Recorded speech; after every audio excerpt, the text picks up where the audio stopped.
പുൽക്കൂട്ടിൽ പൂജരാജാക്കന്മാർ കൊണ്ടുവച്ച പൊന്നും മീറയും കുന്തിരിക്കല്ലാതെ അതിനുശേഷം പുതിയതായിട്ട് ഒന്നും നമ്മൾ കണ്ടിട്ടില്ല. നമ്മുടെ വീടുകളിലും ഇടവകാപ്പള്ളിയിലൊക്കെ എല്ലാ വർഷവും പുൽക്കൂടുണ്ടാക്കും.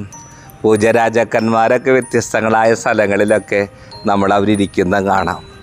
പക്ഷേ ഓരോ ക്രിസ്മസ് ആഘോഷിക്കുമ്പോഴും ഉണ്ണീശോയ്ക്ക് കൊടുക്കാൻ നമ്മുടെ കൈകളിൽ എന്താ ഉള്ളത്? ഇടവക ദേവാലയത്തിൻ്റെ കീഴിൽ 2 കോൺവെൻറ്റുകളാണ്. അതിലൊരു കോൺവെൻറ്റിൽ ഒരു ബാലികാ ഭവനുണ്ട്. +2 വരെ പഠിക്കുന്ന ഗവൺമെൻറ്റിലൂടെ വരുന്ന കുട്ടികളാണ്. ഇപ്പോൾ ഈ ദിവസങ്ങളിൽ മദറിൻ്റെ ഫീസ്റ്റായിരുന്നു. അതിലവിടുത്തെ ഏറ്റവും ഇളയ കുട്ടി മദറിൻ്റെ ഒരു സമ്മാനം കൊടുത്തു. മദർ എന്നെ കാണിച്ചു തന്നു എല്ലാവരും ഉള്ളപ്പോൾ. അതിങ്ങനെയാണ്, ഏറ്റവും ചെറിയ കുട്ടിയാണ് അവിടുത്തെ.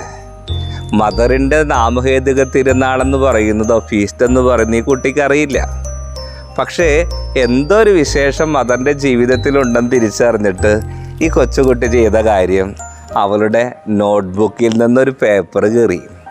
എന്നിട്ട് തൻ്റെ മുഖത്തിടാനായിട്ട് കൊടുത്തിട്ടുള്ള പൗഡറിൽ നിന്ന് കുറച്ച് പൗഡർ അതിലേക്ക് ഇട്ടിട്ട് ഈ പേപ്പർ 4 മടക്കി. ഒട്ടിക്കാൻ സെല്ലോ ടേപ്പ് എന്താണെന്ന് പോലും അറിയാത്ത കുട്ടി 2 ഈർക്കിലെടുത്ത് ഇത് വിട്ടുപോകാതിരിക്കാൻ ഈ പേപ്പറിൽ 2 അറ്റങ്ങളിനെ കോർത്ത് വെച്ചിട്ട് 2 കൈകളിലൂടെ ഈ മദറിന് കൊടുക്കുന്ന സമ്മാനമായിട്ട്. ജീവിതത്തിൽ ഒരുപാട് സമ്മാനങ്ങൾ നമുക്ക് ലഭിച്ചിട്ടുണ്ട്, മദറിന് ലഭിച്ചിട്ടുണ്ട്. പക്ഷേ വിലമതിക്കാനാകാത്തൊരു സമ്മാനം പോലെ ഈ മദറിന് തോന്നി. കണ്ടപ്പോൾ എനിക്കും തോന്നി. കാരണം ആ കൊച്ചുകുട്ടി, ഏറ്റവും ഇളയ കുട്ടി, സ്കൂളിൽ പോകാൻ തുടങ്ങുന്നു. അങ്ങനെയുള്ള കുട്ടി ആരും പറയാതെ, ആരോടും ചോദിക്കാതെ ഒരുക്കി വെച്ചൊരു സമ്മാനം.